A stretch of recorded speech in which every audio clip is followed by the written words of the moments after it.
बिल्व मंगल जी का। नाम तो सुना होगा, बिल्व मंगल नहीं सुना। ये दक्षिण भारत की कृष्ण वेना नामक नदी के किनारे, दक्षिण भारत की कृष्ण वेना नामक नदी के किनारे एक छोटा सा गांव था।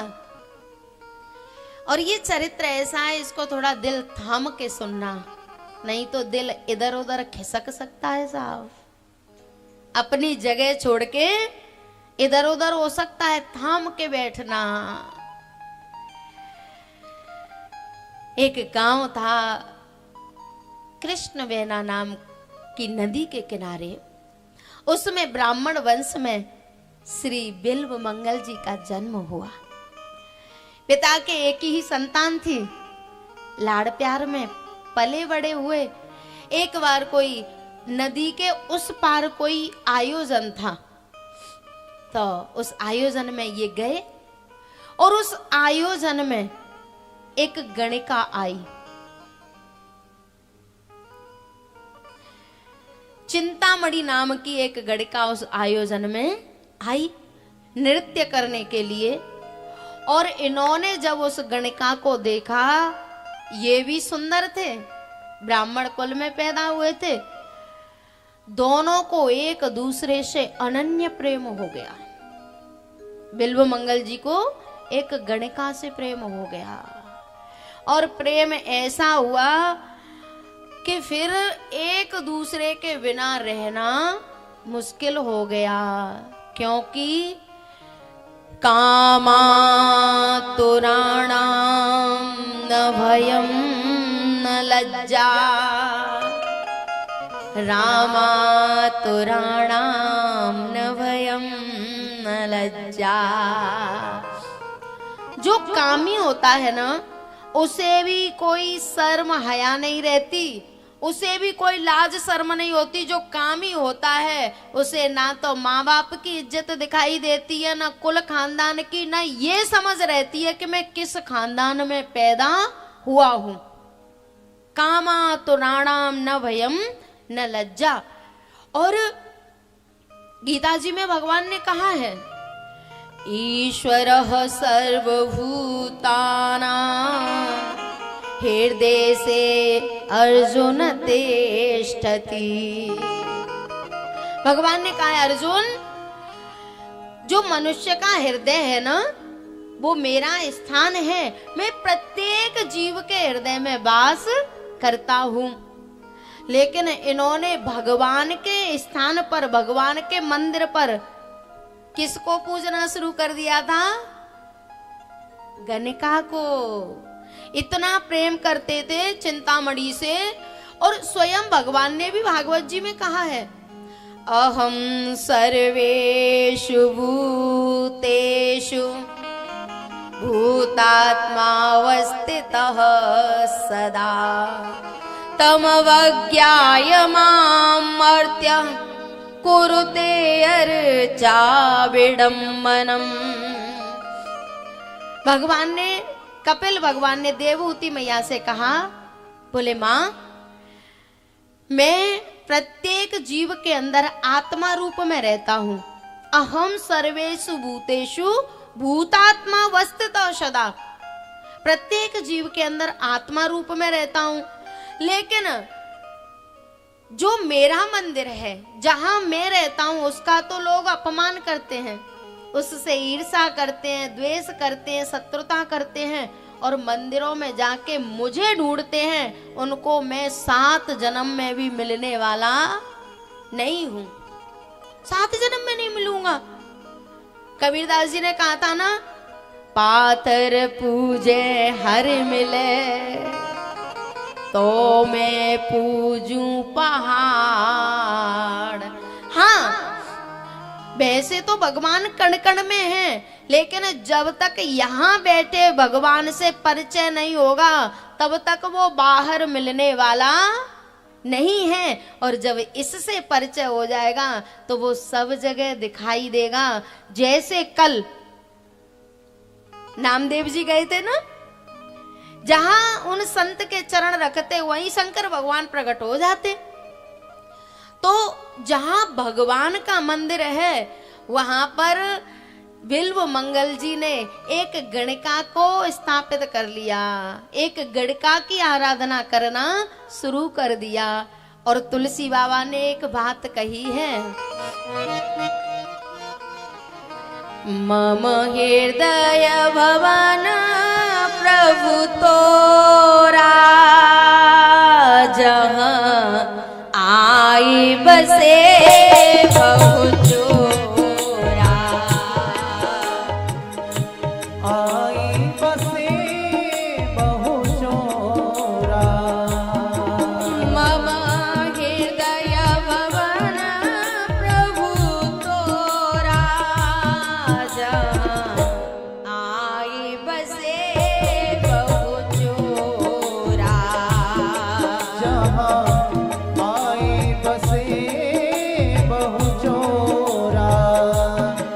तहाँ कठिन कराए बर जोरा, तहाँ कठिन कराए बहु जोरा। नहीं नहीं विनय निहोरा, मम हृदय भवन प्रभु तोरा, जहाँ आई बसे बहु चोरा। जहाँ आई बसे बहु चोरा।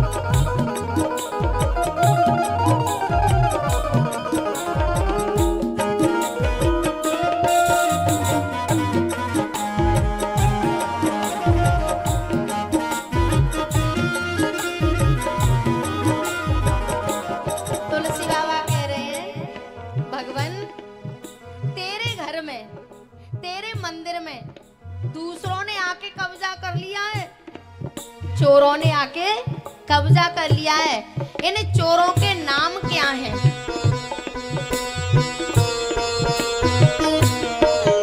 तम मोह लोभ अहंकारा, मद क्रोध बोध रिपुमारा।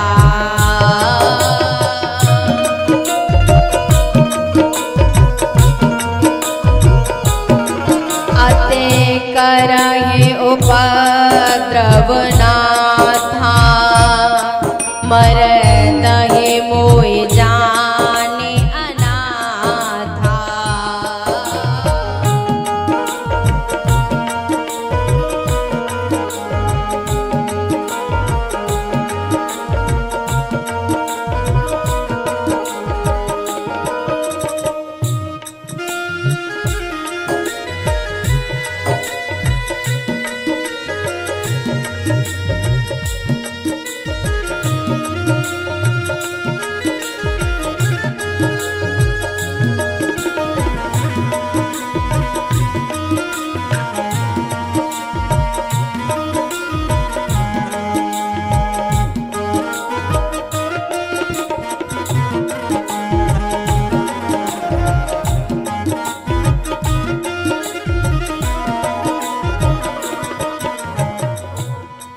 कह तुलसीदास सुन रामा, लूटहि तस्कर तव धामा। चिंता यह मोहि अपारा, अपजस होय नाथ तुम्हारा। जस होए नाथ तुम्हारा। जस होए नाथ तुम्हारा। मम हृदय भवन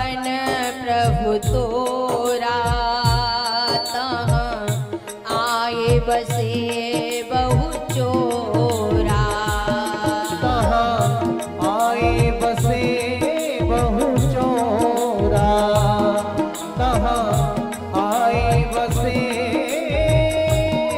बहु चोरा। मम हृदय भवन प्रभु तोरा, तहाँ आए बसे बहु चोरा। प्यारे, अब यहाँ बांसवाड़ा की तो हमें नहीं पता, पर बहुत जगह ऐसा हो रहा है कि घर किसी का होता है और कब्जा कोई और कर लेता है। होता है कि नहीं यहाँ पे भी? अब उस ईंट पत्थर के घर की तो मुझे नहीं पता, पर जो हमारा अंतःकरण रूपी भगवान का घर है ना, मन भगवान का मंदिर है, यहाँ मैल न आने देना। हीरा जन्म अनमोल मिला, इसे व्यर्थ गवाना। मन के अंदर राम की ज्योति जला के देख ले, आ जाते हैं राम कोई बुला के। अब तुलसी बाबा रो रहे हैं, बोले तेरे घर में कब्जा हो गया है, तू जाने तेरा काम जाने, और इसमें मेरी बदनामी नहीं है। बदनामी किसकी है? तेरी। प्यारे, बिल्व मंगल जी के हृदय में एक गणिका का राज्य हो गया, और अब तो दिन रात बस वो कैसे खुश होगी इस काम में लगे रहते हैं। अब उन्हें भजन पूजा पाठ से कोई मतलब नहीं।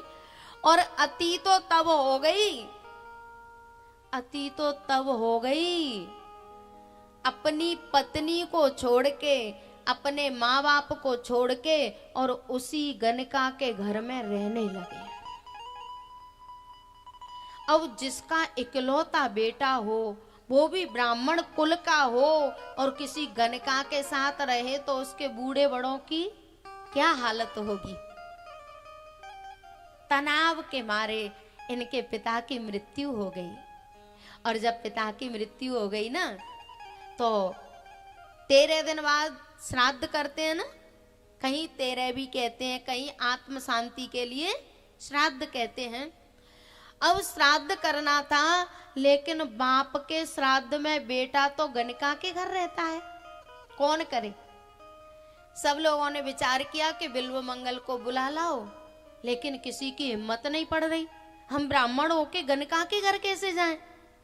तब इसकी बड़ी परम साध्वी पत्नी थी, उसने कहा कि मैं जाऊंगी। और पता है, ये सीधी बिल्व मंगल के पास नहीं गई, चिंतामणि के पास गई और जाके बोली, बहन मेरे ससुर का श्राद्ध होना है, मेरे ससुर स्वर्गवासी हो गए हैं, तो मुझे बिल्व मंगल को 1 दिन के लिए भीख में दे दे। कैसी पत्नी होगी, आजकल की कोई पत्नी होती तो ना तो बिल्व मंगल की खैर रहती, ना चिंतामणि की खैर रहती। और इसके शब्द देखो, बोले मेरे ससुर का श्राद्ध करना है तो तू मुझे 1 दिन के लिए भीख में दे दे। और जब इस नारी के शब्द इस गणिका ने सुने तो उसका हृदय हिल गया। परम साध्वी नारी है। बोले ठीक है, ले जाओ।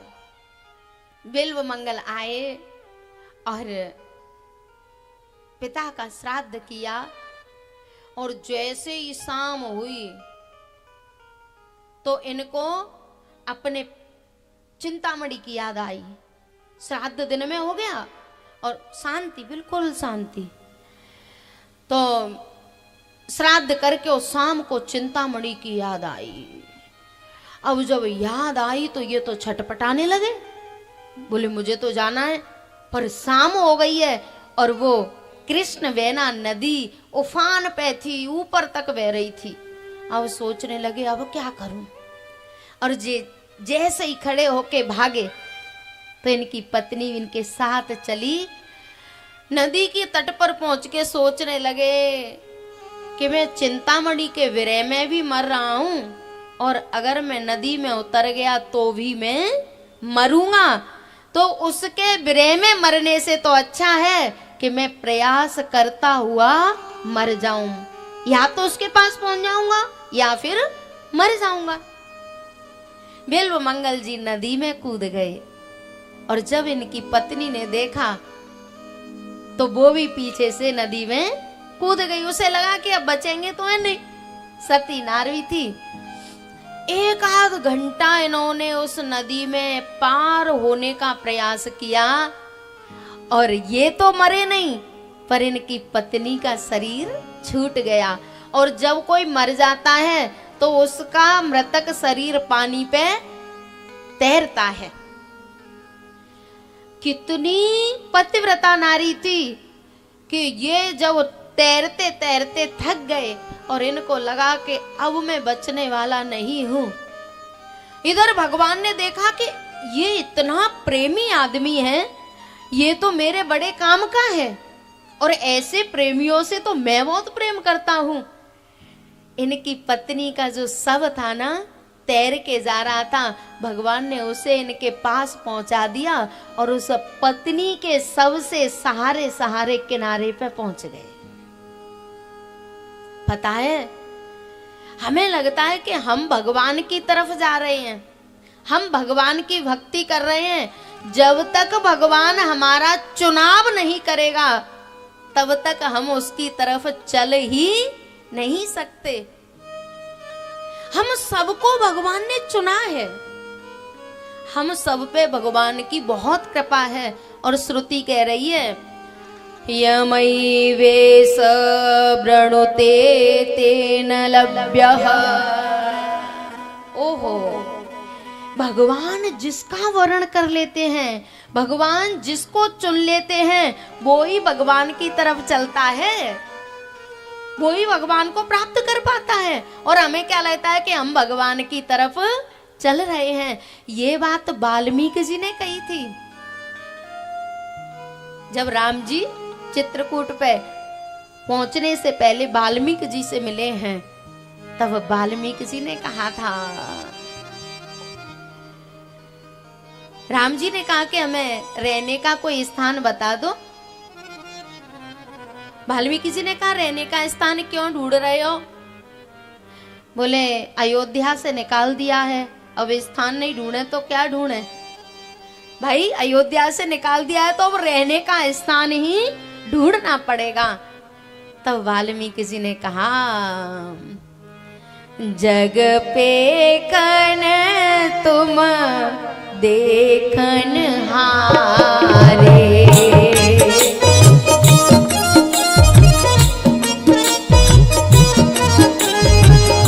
विधे हर शंभु नचावन हारे।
जानहि जेहि देव जनाई।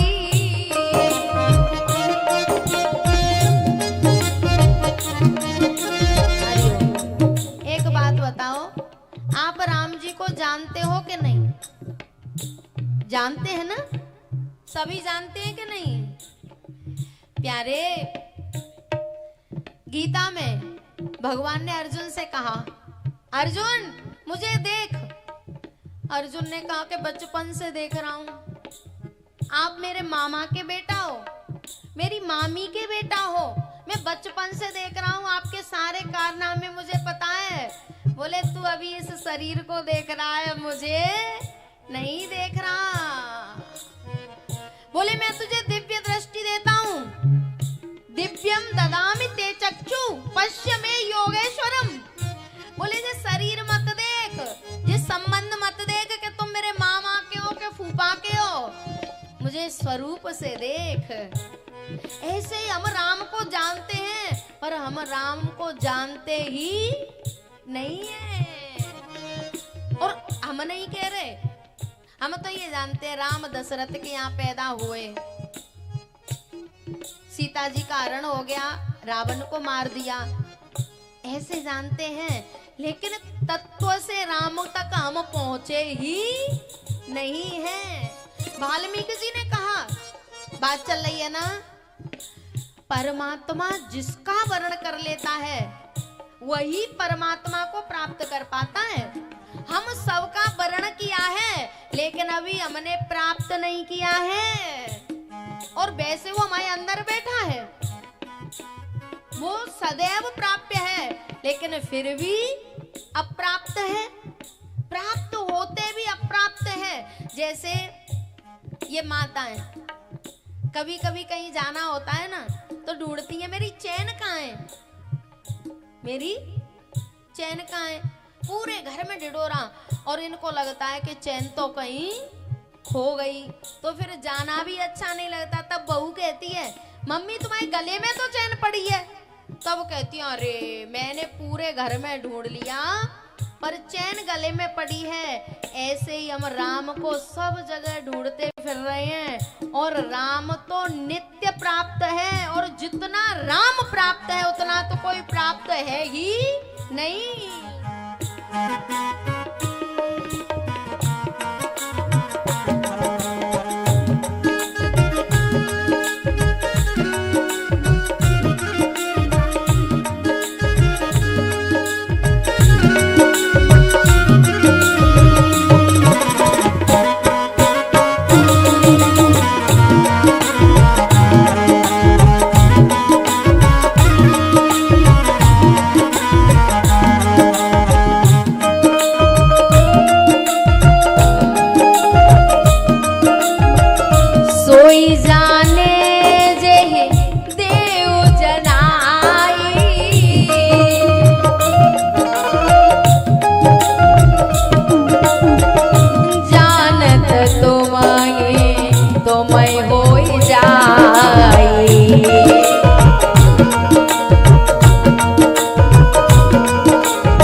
यमेवेश वृणुते तेन लव्यः।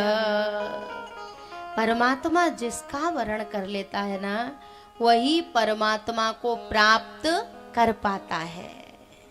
बात समझ में आ रही है कि नहीं?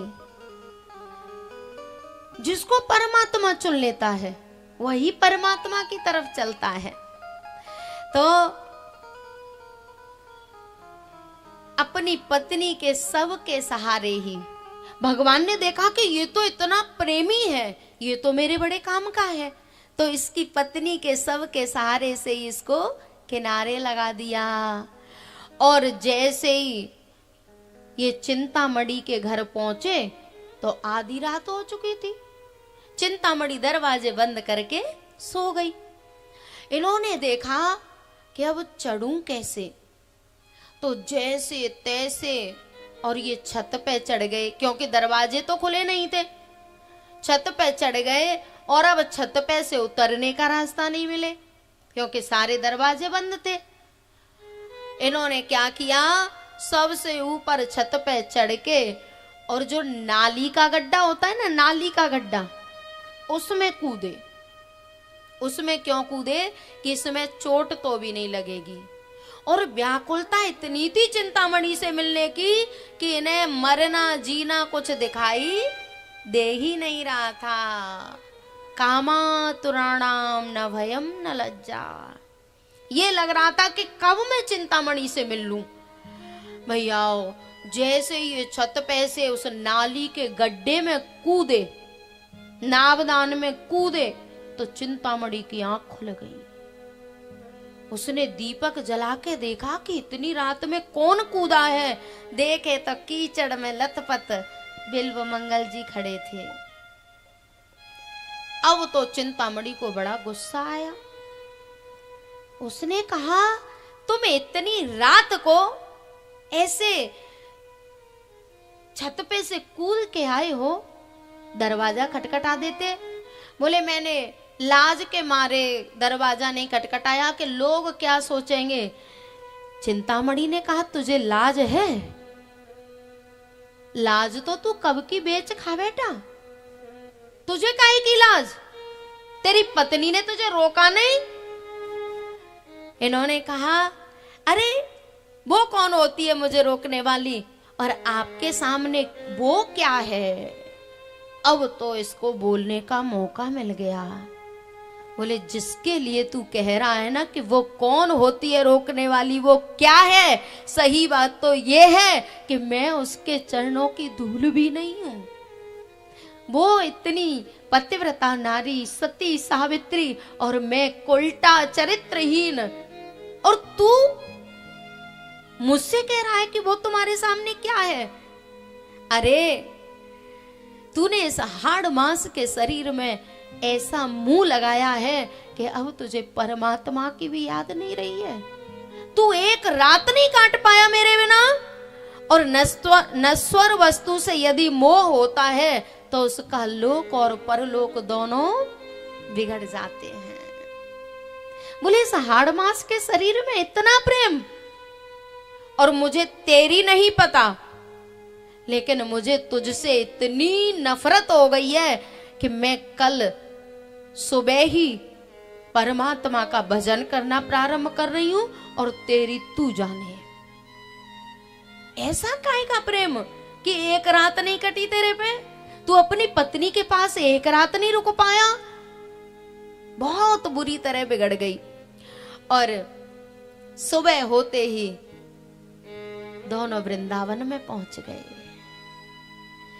बिल्व मंगल जी ने सोमगिरी नामक संत से दीक्षा ली। वो तो गुरु के आश्रम में रुक गए और चिंतामणि हरिद्वार चली गई। दोनों भगवान के भजन में लग गए। बिल्व मंगल जी के जीवन की घटनाएं लगभग तुलसीदास जी से मिलती जुलती जैसी हैं। और प्यारे, जिसको बात नहीं लगी वो इंसान नहीं है। जिसको बात नहीं लगी वो इंसान नहीं है। और जो बात से नहीं मानता है परमात्मा को, उसके लिए फिर जो वाणी से नहीं मानता उसके लिए बाण उठाना पड़ता है। अब तो चिंतामणि ने बहुत बुरी तरह फटकारा। गोला मारे ज्ञान का संत सिपाही को, ना से तम का किला झट गजब उजाला हो, अजब उजाला हो ये की अखियां खूटे, काम क्रोध मद लोभ वैरियां सहजई छूटे, हिय में भासे श्याम रूप सुंदर अनमोला, संत सिपाही कोई ज्ञान के मारे गोला, संत सिपाही कोई ज्ञान के मारे गोला। प्यारे, जब तक हमारा अंतःकरण भगवान के विरह में तपेगा नहीं, जब तक हमारा अंतःकरण परमात्मा के विरह में तपेगा नहीं, तब तक परमात्मा का रूप यहाँ ठहरने वाला नहीं है। और ये बिल्व मंगल जी गुरु के आश्रम में रहने लगे और इन्होंने संकल्प किया था कि मैं कभी भी अपने नेत्रों से भगवान के अलावा किसी को देखूंगा नहीं। संकल्प कर लिया। ये अभी भगवान के विरह में इनका अंतःकरण तपा नहीं है, लेकिन अभिमान से इन्होंने संकल्प कर लिया कि मैं किसी को भी भगवान के अलावा देखूंगा नहीं। एक दिन की बात, ये सरोवर में स्नान करने के लिए गए और वहां पे एक सुंदर नारी सरोवर में स्नान कर रही थी और इन्होंने जैसे ही उस नारी को देखा, संकल्प तो किया था लेकिन अभिमान से, अभी भगवान के विरह में इनके अंतःकरण को तपा नहीं था, अंतःकरण भगवान के विरह में तपा ही नहीं था। अभी संयम के तापों को तुम्हें तपना नहीं आया। जैसे ही नारी को देखा, सुंदर नारी थी और उसको देख के उस पर नजरें टिक गईं। और जैसे ही वो नारी स्नान करके घर की तरफ चली तो उसके पीछे पीछे चले गए, भूल गए अपने संकल्प को, भूल गए भगवान को। और महापुरुषों ने कहा है, कूकर चौक चढ़ाइए चाकी चाटन जाए। कुत्ते को घर में रखो और कितना भी उसे खिलाओ पिलाओ, लेकिन अगर उसे चाकी मिल गई तो बिना चाटे मानने वाला। हाँ ना, मैं गलत तो नहीं कह रही। कितना भी खिलाओ पिलाओ, लेकिन वो मुंह मारे बिना रहने वाला नहीं है। यही महापुरुष कह रहे हैं कि भगवान की भक्ति में तो लग गए बिल्व मंगल जी, संकल्प तो कर लिया पर अभी चाकी चाटना छोड़ा नहीं। कूकर चौक चढ़ाइए चाकी चाटन जाए, चाकी चाटन जाए आदि अभ्यास न छोड़े।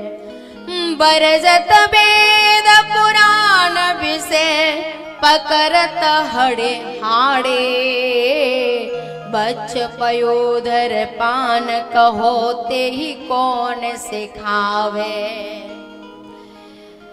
जो लोग किसान हैं उनकी समझ में आएगा, जब गाय बछड़ा देती है ना, तो गाय का बछड़ा पैदा होते ही 1-2 घंटे बाद दूध पीना शुरू कर देता है। दूध पीना, गाय का बछड़ा 1-2 घंटे बाद दूध पीना शुरू कर देता है। उसे दूध पीना किसने सिखाया? बोलो।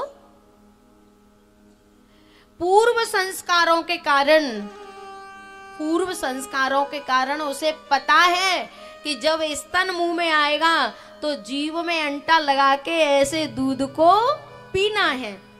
अब इनके पूर्व संस्कार थे, गणिका का संग किया था ना। अब जैसे ही नारी को देखा और वो स्नान करके घर की तरफ चली तो जे भी उसके पीछे पीछे चले गए। नारी तो घर में घुस गई और ये उसके दरवाजे पे बैठ गए। कामिनी को तनु मान कहिए सगन वन। कामिनी का तन घना जंगल है, कामनी को तनो मानो कहिए सगन वन। वहां को जाए सो तो भूल ही परतो है। कामनी को तन सो तो मानिए सगन वन।